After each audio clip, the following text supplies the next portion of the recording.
And this is what I've learned from watching your content here, and you talk about this. There's tons of different groups, and they're sometimes not friendly at all with each other. There's some infighting that goes on.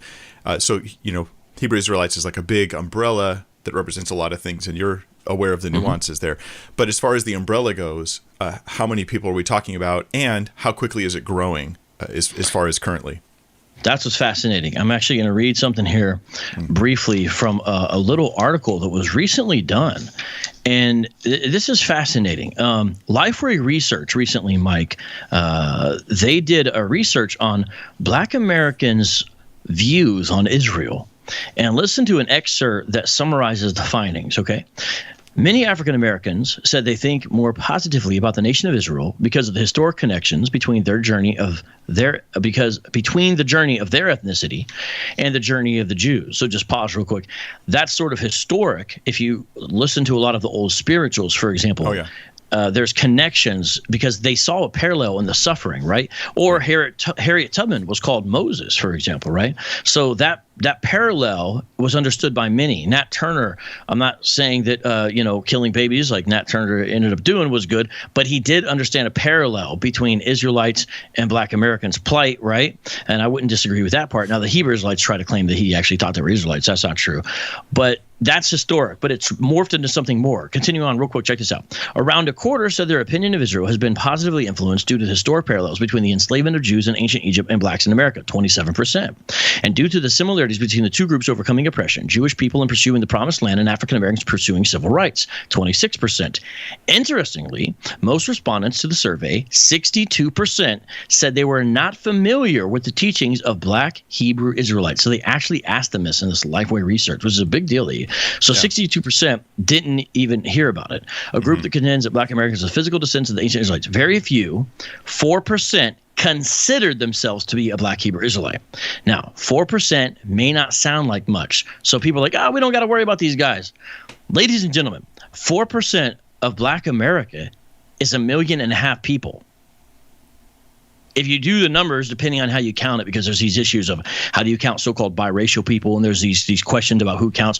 But it's about 1.5 million people who self-identify in some way as a Hebrew Israelite. Now, does that mean there's 1.5 million people ready to go stand out on your local metropolitan street corner on a Saturday and yell at you for 4 hours? No.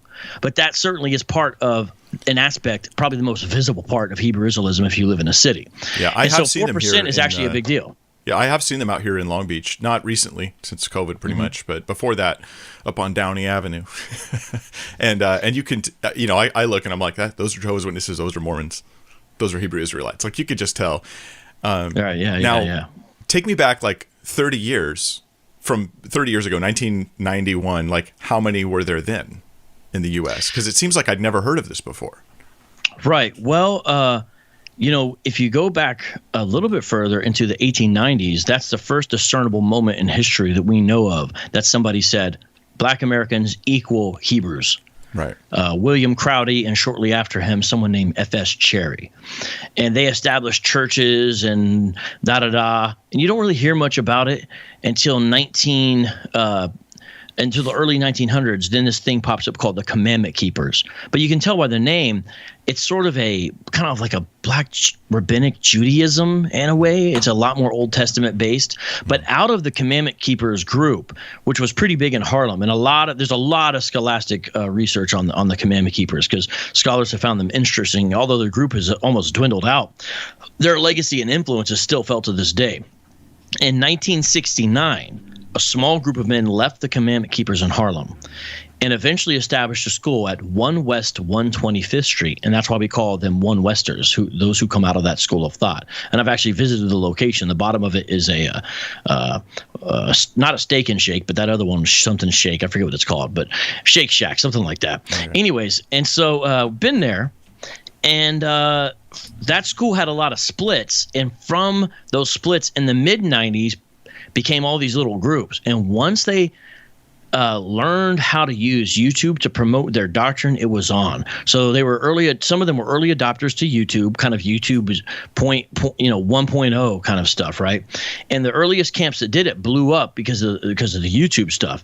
And then sort of in the modern era, like the last 10 years where there's been kind of heightened tension and a lot of these things really resurfaced in a more ferocious way in our cities. Oh, yeah. Hebrew Israelism seems to have benefited positively from that and exploded the past 10 years especially.